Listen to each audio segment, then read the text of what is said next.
1917년 11월 7일 레닌이 주도한 볼셰비키에 의해 일어난 러시아 혁명으로 세워진 구소련은 1991년 12월 31일 74년 1개월 24일 만에 역사의 무대에서 완전히 사라져 버렸습니다. 경제 침체를 극복하기 위한 개혁 개방 세력이 일으킨 쿠데타의 영향으로 공산주의가 해체, 급속히 붕괴되었습니다. 결국 1991년 12월 25일 고르바초프가 대통령직을 사임한 후 12개 독립공화국이 독립국가연합으로 형성함으로써 1992년 1월 1일 소련은 종말을 맞고 말았습니다. 1991년 8월 29일 소련연방 최고회의는 찬성 283표, 반대 29표, 기권 52표라는 표결로 소련에서의 모든 공산주의와 공산활동을 못하도록 전면 정지하고 공산주의의 사형을 선고한 것입니다. 실패를 향해 내달리던 공산주의가 결국 비참하게 무너졌습니다. 소련 여러 공화국 광장에서 레닌의 동상을 무너뜨리고 그의 초상을 불태우고 낫과 망치로 그려진 붉은 깃발을 내리고 러시아 고유의 삼원색 깃발을 모스크바 광장에 올렸습니다. 공산주의는 부자와 가난한 자, 경제적 불균형을 없애는 방법은 오직 투쟁뿐이고 투쟁을 통해 사회를 전복시켜야 한다고 주장합니다.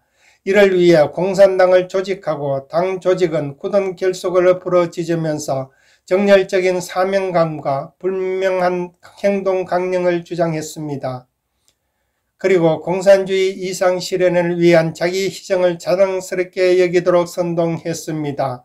결국 저들은 일당 독재 체제 유지를 위해 민중의 대량 학살도 서슴지 않았습니다. 얼핏 듣기에 달콤한 공산주의 이론에 현혹된 그것을 받아들인 나라마다 피를 흘리며 파멸되는 비극적 역사를 겪어야 했습니다. 중국의 모택동은 경제의 고도 성장으로 이상사회를 건설하겠다며 모든 가정을 없애고 직업별 군대식으로 조직화하는 이른바 대약진운동을 전개하였는데 오히려 3천만에서 4,300만 명이 굶어 죽었습니다.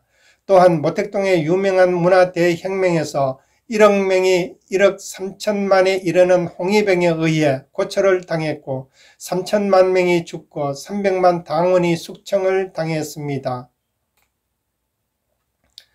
이토록 자라가고 몸서리치는 살상력을 가진 공산주의 사상은 1917년 레닌에 의해 러시아에서 실제화되었고 여러 제3국가들로 뻗어나갔으며 캄보디아에서 가장 극단적인 정권으로 나타났습니다.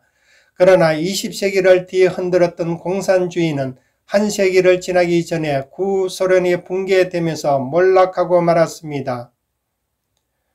공산주의는 부패한 인간들이 사는 세상에서 결코 실현될 수 없는 허황된 망상이요 실패할 수밖에 없는 이론이며 오히려 1인 1당 독재를 뒷받침하여 수많은 사람들을 제거하고 죽이는 잔악한 악이라는 사실이 역사적으로 증명된 것입니다.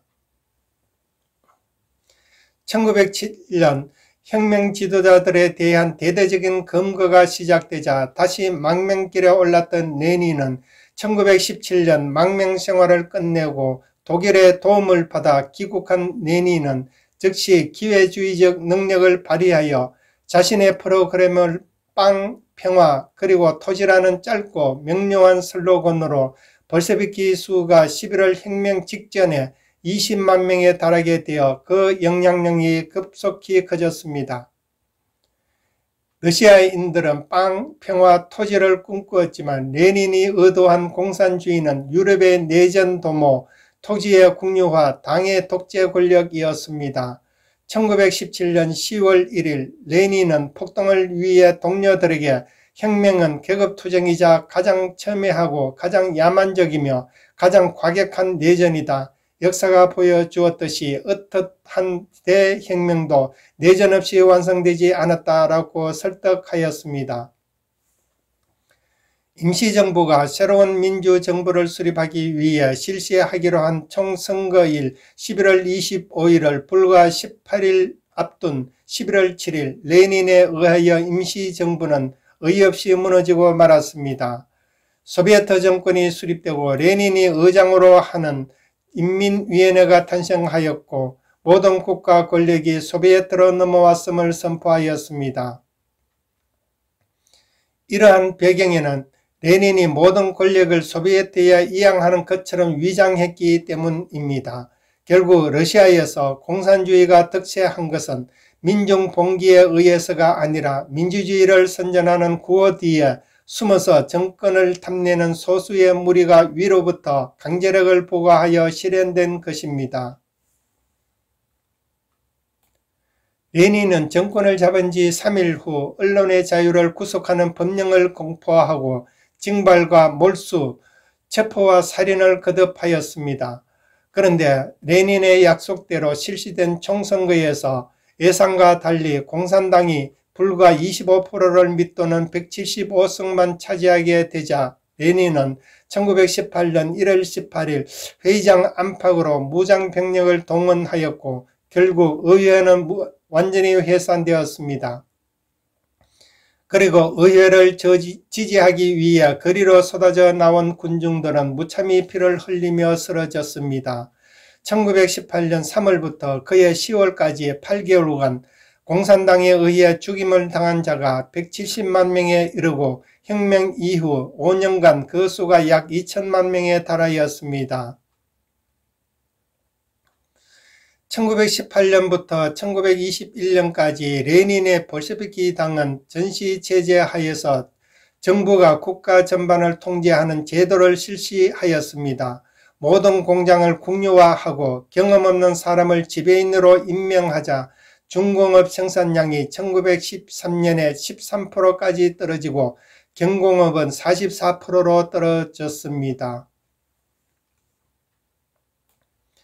결과적으로 식량난이 심각해지자 1918년 식량 징벌령을 공포하여 농민들이 숨겨놓은 식량을 털어내고 심지어 다음 해에 농사를 위해 저장해 두었던 종자까지 몰수하였습니다.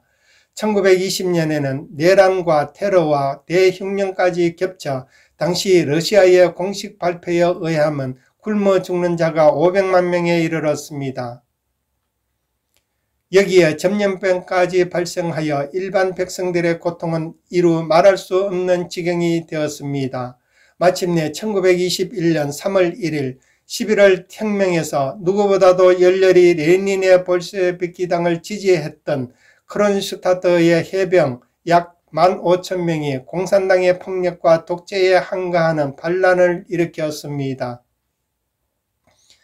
그러나 반란은 아무 효과도 보지 못한 채 러시아의 마지막 반공산 독재 의거로 끝나버렸고 레닌의 총칼에 무참히 무너지고 말았습니다. 이제는 레닌의 독재와 볼셰비키당을 반대할 수 있는 자는 아무도 없게 된 것입니다. 이와 같이 공산주의는 폭력으로 시작하여 다스리는 것이 그 본질이었습니다. 겉으로는 평화적인 혁명을 추구하는 것처럼 말했지만 사실상 저들의 최종 목적은 평화가 아니라 공산주의 혁명이었습니다. 평화는 가면에 불과하고 종국에는 폭력을 동원해서라도 기어코 혁명을 달성하고야마는 실로 공산주의는 엄청난 살상력을 가진 무자비한 이념인 것입니다. 사회에서 가장 천대받는 노동자 계층은 공산주의자들이 경제적 평등을 외치는 순간 그 이론에 쉽게 현혹되었는데 러시아의 레닌과 스탈린은 바로 그 점을 이용하여 민중을 위하는 척하면서 민중혁명이란 헐 좋은 이름으로 권력을 장악하고 독재 공포 정치를 시행했습니다. 레닌은 1918년 러시아 사회민주당을 러시아 공산당으로 개칭했고 우크라이나, 코카서스, 중앙아시아 등 러시아 인접 지역들을 점령하였고 마침내 1922년 소비에트 사회주의 공화국 연방이라는 역사상 최초의 일당 국가가 탄생하게 되었습니다. 그러나 레닌은 권력을 잡은 지 불과 5년 후인 1922년 5월 26일 뇌동맥 경화증으로 반신불수가 되었고 12월 16일에 병이 재발하여 1923년 세 번째 발작으로 자리에 눕게 되었으며 마지막 1년간 실어증까지 앓다가 마침내 1924년 1월 21일 저녁 6시 50분 고르키에서 53세의 나이로 사망하였습니다. 레닌은 죽기 전 매독균이 뇌를 침범하여 진행성 중풍으로 시달렸다는 사실이 당시 한 문서에 의해 밝혀졌습니다. 레닌의 장례식은 사망 6일 후인 1월 27일 치러졌습니다.